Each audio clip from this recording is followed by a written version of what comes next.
saat dan kerja, tetap ku rasa tangannya. Tuhanlah yang membimbingku, tanganku dipegang teguh, hatiku berserah penuh, tanganku dipegang teguh. Shalom sahabat Morning Grace yang dikasihi oleh Tuhan. Betapa bersyukurnya jikalau hari ini kita boleh kembali menikmati kehidupan. Oleh karena itu, sebelum kita melanjutkan aktivitas kita sepanjang hari ini, mari kita bersatu di dalam doa. Kita akan bersama merenungkan firman Tuhan. Mari kita berdoa. Ya Tuhan, terima kasih kami mengucap syukur untuk pagi hari ini.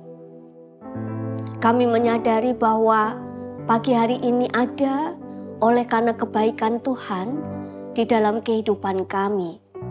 Tuhan, kami rindu untuk kami boleh mengawali hari ini dengan firman Tuhan. Firman Tuhan yang akan menuntun setiap langkah kehidupan kami dimanapun kami berada, agar kehidupan kami boleh menjadi berkat bagi setiap orang yang ada di sekitar kami. Bersabdalah ya Tuhan, karena kami siap untuk mendengarkan. Amin.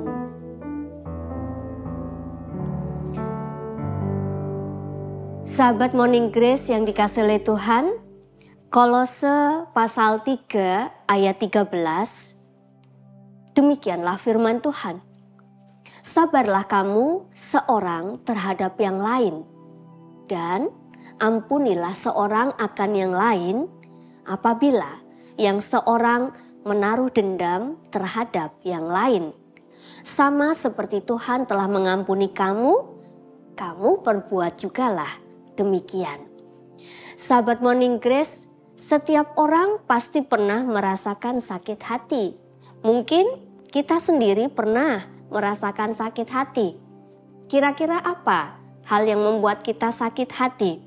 Salah satunya adalah ketika kita tidak menduga bahwa dia, orang yang mungkin kita kenal dengan baik, bahwa dia, orang yang bahkan bukan orang yang jauh dari kehidupan kita, dia, orang yang bahkan mungkin setiap kali dia ada kesulitan, maka kita akan menjadi orang yang mungkin pertama kali diminta tolong dan kita menjadi orang yang pertama kali menolongnya.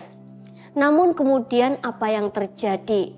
Ya, ketika orang yang kita tolong, kemudian dia justru menjadi pelaku yang kemudian membuat kita menderita, membuat kita sakit hati.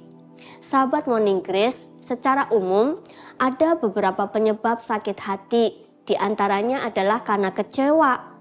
Kecewa itu macam-macam. Bisa kecewa dengan keadaan, kecewa dengan realitas, kecewa pada seseorang, atau bahkan bisa juga kecewa pada Tuhan. Oleh karena itu, mari kita lihat, sakit hati itu dapat dialami oleh siapa saja, mulai dari anak kecil, orang dewasa, bahkan sampai dengan orang tua. Sakit hati bisa dialami oleh orang biasa, bahkan oleh seorang aktivis di dalam gereja. Sekalipun kita berusaha hidup dengan baik, hidup dengan benar, sekalipun kita berusaha melakukan banyak hal yang positif untuk orang lain di sekitar kita, kita hidup di dalam firman Tuhan, tetapi kita tidak akan lepas dari kemungkinan. Kemungkinan apa? Kemungkinan disakiti oleh orang lain. Sahabat Morning Grace, Daud adalah salah satu orang yang disebut oleh Tuhan sebagai orang yang benar. Dia dipuji sebagai orang yang berkenan di matanya. Dia dilihat sebagai orang yang hidupnya itu baik di hadapan Tuhan. Tetapi lihatlah, ia berulang-ulang disakiti oleh orang-orang yang ada di sekitarnya. Contoh, Daud hendak dicelakai oleh Saul, Daud dikhianati oleh anak kandungnya sendiri, dan masih banyak lagi yang lainnya. Merasa sakit, merasa kecewa, itu adalah hal yang wajar, itu adalah hal yang normal. Tetapi akan menjadi dosa ketika kita membiarkan, ketika kita memelihara rasa sakit, rasa kecewa itu, sehingga kemudian menjadi kepahitan yang lalu kemudian berujung menjadi kebencian dan kemudian menjadi dendam. Oleh karena itu, sahabat Morning Grace yang dikasihi oleh Tuhan, cara terbaik memulihkan sakit hati adalah menyerahkan seluruh pergumulan kita hanya kepada Tuhan. Cara untuk memulihkan sakit hati adalah dengan menuruti firman Tuhan. Apa yang firman Tuhan inginkan ketika kita disakiti? Yaitu Tuhan meminta supaya kita belajar mengampuni. Tidak hanya belajar mengampuni, tetapi kita juga diajak untuk belajar mengintrospeksi diri kita, supaya kita boleh menjadi pribadi yang lebih baik lagi. Supaya apa yang kita ucapkan, apa yang kita lakukan, bahkan apa yang kita pikirkan itu tidak menyakiti orang lain. Sakit hati itu seperti sampah yang kotor. Sakit hati itu seperti sampah yang mencemari, yang mengeluarkan bau busuk. Dan bau busuk itu menjadi bau busuk di dalam kehidupan kita.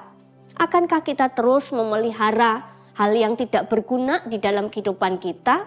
Firman Tuhan mengajak kita supaya kita belajar memberikan pengampunan. Karena apa? Pengampunan mendatangkan kelegaan. Yang manakah pilihan kita? Mempertahankan segala sakit hati dan kecewa itu, atau kita memilih untuk menyerahkan segala sakit hati dan kecewa kita kepada Tuhan. Tuhan Yesus memberkati. Mari kita berdoa.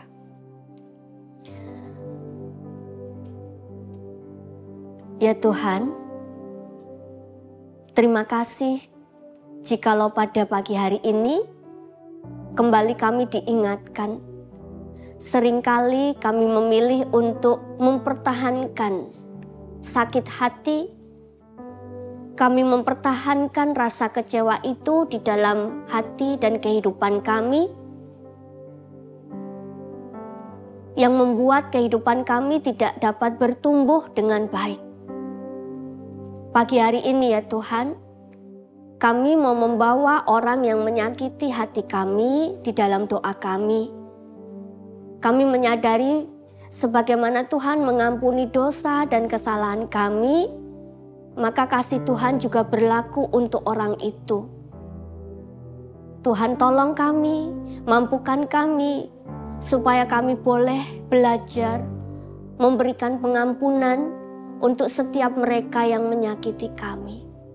Kami ingin supaya kami boleh menjadi pribadi yang diberkati. Di dalam nama Tuhan Yesus. Amin.